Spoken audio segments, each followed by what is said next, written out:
Halo, kembali lagi sama aku, Dian Tambunan.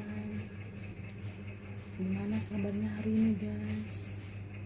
Aku mau sharing-sharing tentang belajar mengampuni. Emang gak sulit ya kata-kata itu, karena aku pribadi juga pasti kayak gitu. Jadi, dalam hidup ini pasti kita pernah merasakan yang namanya sakit hati, kecewa, itu tidak bisa dipungkiri, pasti kita pernah merasakan itu.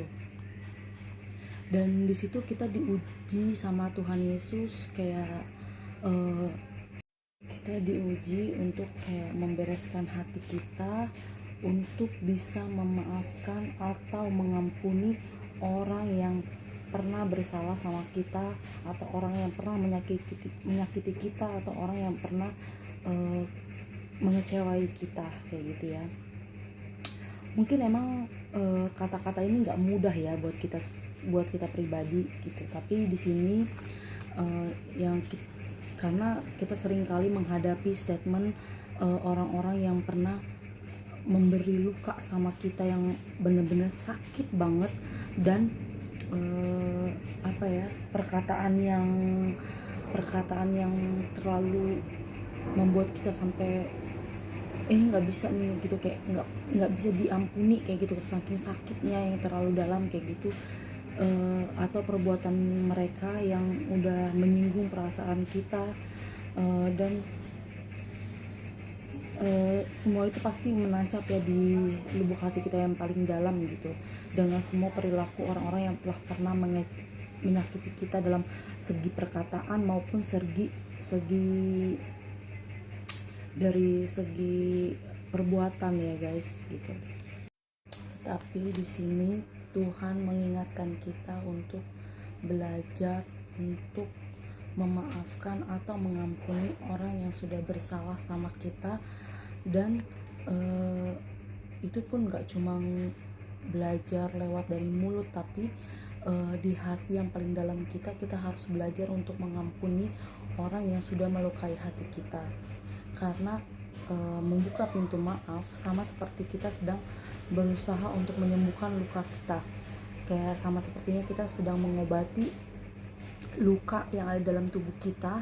Itu sama seperti kita membalut atau memulihkan luka tersebut, gimana biar bisa kering kayak gitu. Itu sama aja kayak kita mengobati hati kita untuk bisa memaafkan orang yang telah menyakiti atau melukai hati kita tersebut. Jadi guys, kita di sini belajar sama-sama saling mengampuni, karena percaya bahwa memendam kesalahan orang akan membuat hidup kita berkurangnya sukacita dalam hidup kita pribadi, atau berkat Tuhan pun akan terhalang oleh rasa kita tidak pernah belajar mau mengampuni seseorang kayak gitu.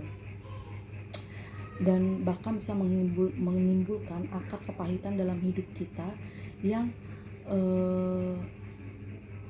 mendalam, karena telah mengingat masa lalu yang udah orang-orang yang sudah pernah mengecewa kita atau melukai hati kita. Jadi aku tekanin sama kalian semua di sini, kita mari sama-sama belajar untuk mengampuni orang lain, siapapun yang menyakiti hati kita dalam perkataan maupun perbuatan. Mari kita bawa kasih Tuhan masuk ke dalam hati kita, agar hidup kita punya damai sejahtera dan ketenangan hati. Seperti aku bisa mendapatkan ayat di Alkitab tentang, jadi ayatnya itu terdapat di Matius 6 ayat 14 sampai 15 yang berkata, "Karena jikalau kamu mengampuni kesalahan orang, Bapakmu yang di surga akan mengampuni kamu juga. Tetapi jikalau kamu tidak mengampuni orang, Bapakmu juga tidak akan mengampuni kesalahanmu." Jadi di sini udah jelas gitu, kita harus belajar sama-sama untuk saling mengampuni orang lain yang sudah menyakiti kita. Emang mungkin itu sulit sekali bagi kita, karena aku juga pribadi masih belajar untuk mengampuni orang-orang yang sudah menyakiti aku dalam segi perbuatan ataupun perkataannya yang telah menyakiti hati aku, yang mungkin udah terlalu sangat sakit yang dia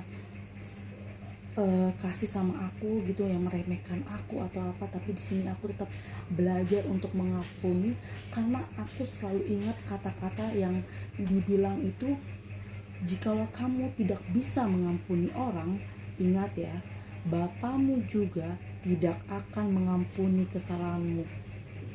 Itu ngeri banget.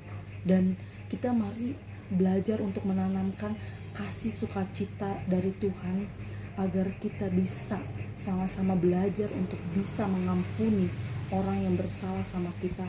Kita harus mengobati akar kepahitan yang ada dalam hati kita. Kita tidak boleh pendam itu, tapi kita belajar untuk mengampuni dan mengasihi. Kalau bisa ya, nggak cuma mengampuni maksudnya, tapi kita belajar untuk mengasihi orang yang sudah mengecewakan kita, yang sudah menyakiti kita. Dipun misalkan dia tetap tidak menghargai kita, tetap menyakiti hati kita, tapi tetaplah kita lakukan perbuatan untuk tersenyum menghadapi dia dengan perbuatan yang lebih baik, agar aku percaya kalau agar orang itu bisa, pasti akan sadar gitu, kok ini orang udah gue sakitin, udah gue kecewain, udah gue apa, kok dia tetap ini ya, tetap nggak pernah benci ya sama gue, kenapa ya? Pasti di dalam dirinya itu pasti dia akan bertanya-tanya, kenapa kok dia bisa seperti itu gitu. Jadi sama aja kita udah belajar mengampuni, terus kita juga kasih pelajaran buat orang yang telah menyakiti kita, bahwa menyakiti itu tidak baik kayak gitu. Jadi kita juga harus sama-sama belajar untuk memberi, atau bukan memberi pelajaran ya, memberi ya pelajaran dalam Alkitab maksudnya, bukan memberi pelajaran dia dalam balas dendam maksudnya gitu ya. Memberi pelajaran dalam Alkitab bahwa mengampuni orang yang telah menyakiti kita itu membuat hati kita damai, membuat hidup kita lebih sukacita, membuat ketenangan dalam diri kita pribadi ataupun hati kita. Jadi belajar untuk mengampuni bukan hanya di mulut, tapi di hati juga. Karena banyak di luar sana yang bilang, udah gue udah maafin lo kok, gue udah maafin lo, tapi hatinya masih menyimpan akar kepahitan, dan itu tidak baik. Kita harus tetap ingat ayat yang ada di Matius 6 ayat 14-15, karena kita kalau tidak bisa mengampuni, Bapa kita juga tidak akan bisa mengampuni kesalahan-kesalahan yang sudah banyak kita perbuat di dunia ini. Jadi guys, kita harus belajar untuk mengampuni seperti yang Tuhan sudah ajarkan sama kita. Kita tidak boleh membenci sesama kita. Kita harus mengajari orang lain untuk bisa juga mengampuni sama seperti kita. So, tebarkan kebaikan dimanapun kalian berada. Tuhan Yesus berkati. Saya Dian Tambunan, pamit, bye-bye. Jangan lupa subscribe, like, dan kalau bisa terus dukung aku, support aku, agar aku bisa bikin konten-konten yang membangun rohani kita. Karena kita anak Tuhan Yesus, kita harus tebarkan kebaikan dimanapun kita berada. Terima kasih, see you.